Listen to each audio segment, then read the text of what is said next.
Lero games zigenda kubeera nnyingi nnyo ku ssaawa zigenda kuba 4 n'ekitundu.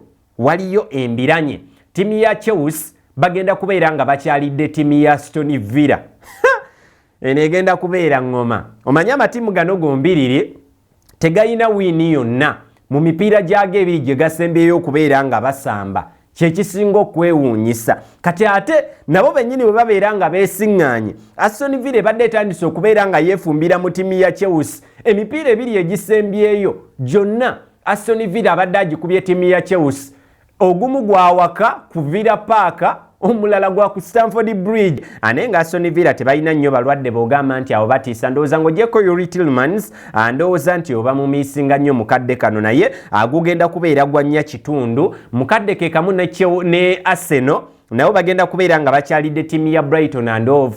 Mu kaseera gwe Arsenal osinkanidde ttiimu ya Brighton ebadde etandise okubeera nga yeegatta, kuba ndowooza Brighton mu kaseera ako ke baaluzingiramu emipiira 5 egy'omuddiringanwa, ate tubalaba ng'ebiri egisembyeyo basobodde okugiwangula ate nga tegibadde myangu.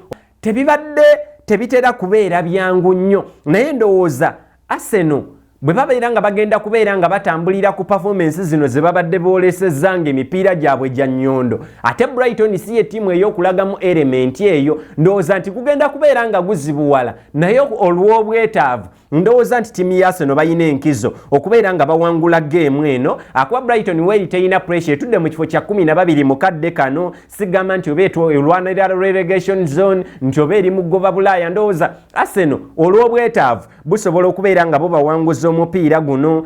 Man City ali waka ku Nottingham Forest, ndowooza ate guno tegugenda kubeera nga gukalubira ttiimu ya Man City.